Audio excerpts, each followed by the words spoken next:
मार्च श्री कृष्ण पक्ष की दशमी को दत्तात्रेय जयंती मनाई जाती है। भगवान दत्तात्रेय महर्षि अत्रि और माता अनसुईया के पुत्र थे। महर्षि अत्रि सप्त ऋषियों में से एक हैं और माता अनसुईया को सतीत्व के प्रतिमान के रूप में बताया गया है। भगवान दत्तात्रेय को ब्रह्मा, विष्णु और महेश का अवतार माना जाता है। कहते हैं कि इनमें तीनों देवों के अंश समाये हुए हैं। इनकी 3 सिर और 6 भुजाएं हैं। दत्तात्रेय अपनी भव्यता के कारण इतिहास में प्रसिद्ध हैं और इनकी जन्म की कथा बड़ी विचित्र है। तीनों ईश्वरीय शक्तियों से समाहित महाराज दत्तात्रेय की आराधना बहुत ही सफल और जल्दी से फल देने वाली है। महाराजा दत्तात्रेय आजन ब्रह्मचारी, अवधूत और दिगंबर रहे हैं। वे सर्वव्यापी हैं और किसी प्रकार के संकट में बहुत जल्दी से भक्त की सुध लेने वाले हैं। अगर मानसिक या कर्म वाणी से महाराज दत्तात्रेय की उपासना की जाए तो भक्त किसी भी कठिनाई से शीघ्र दूर हो जाते हैं। आदौ ब्रह्मा मध्ये विष्णुरन्ते देवः सदाशिव त्रिमूर्ति त्रयस्वरूपराय दत्तात्रेयाय नमोस्तुते। ब्रह्म ज्ञानमयी मुद्रा वस्त्रे चाकाश भूतले प्रज्ञान घन बोधाय दत्तात्रेयाय नमस्तुते। जो आदि में ब्रह्मा, मध्य में विष्णु और अंत में सदाशिव है, उन भगवान दत्तात्रेय को बारंबार नमस्कार है। ब्रह्म ज्ञान जिनकी मुद्रा है, आकाश और भूतल जिनके वस्त्र हैं, जो साकार और प्रज्ञान घन स्वरूप हैं, उन भगवान दत्तात्रेय को बारंबार नमस्कार है। सद्गुरु शंकराचार्य भगवान दत्तात्रेय से एक बार राजा यदु ने उनके गुरु का नाम पूछा। भगवान दत्तात्रेय ने कहा, आत्मा ही मेरा गुरु है। मैंने 24 व्यक्तियों से गुरु मानकर शिक्षा ग्रहण की है।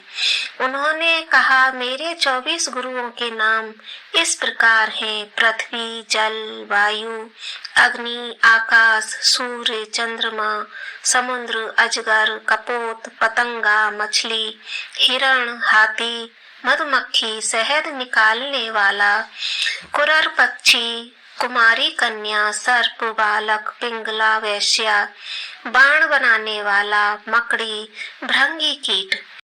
दत्तात्रेय की कहानी इस प्रकार है। एक बार नारद मुनि भगवान शंकर, विष्णु और ब्रह्मा जी से मिलने स्वर्गलोक गए, परंतु उनकी भेंट त्रिदेवों में से किसी से न हो सकी।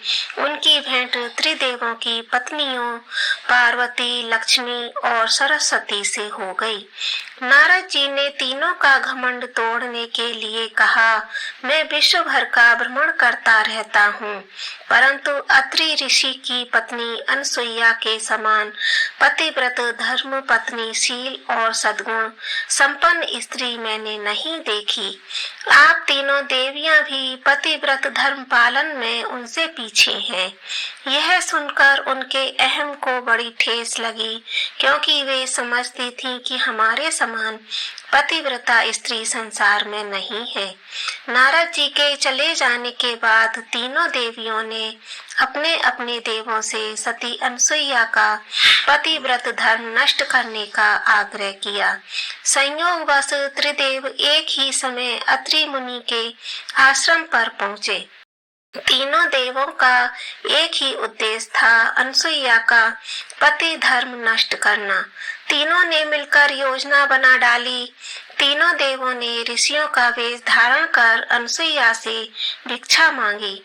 भिक्षा में उन्होंने भोजन करने की इच्छा प्रकट की। अतिथि सत्कार को अपना धर्म समझने वाली अनसुईया ने कहा, आप स्नान आदि से निवृत्त होकर आइए, तब तक मैं आपके लिए रसोई तैयार करती हूँ। तीनों देव स्नान करने आए तो अनसुईया ने उन्हें आसन ग्रहण करने को कहा। इस पर तीनों देव बोले, हम तभी आसन ग्रहण कर सकेंगे जब तुम प्राकृतिक अवस्था में बिना कपड़ों के हमें भोजन कराओगी। अनसुईया के तब बदन में आग लग गई, परंतु पतिव्रत धर्म के कारण वह त्रिदेवों की चाल समझ गई।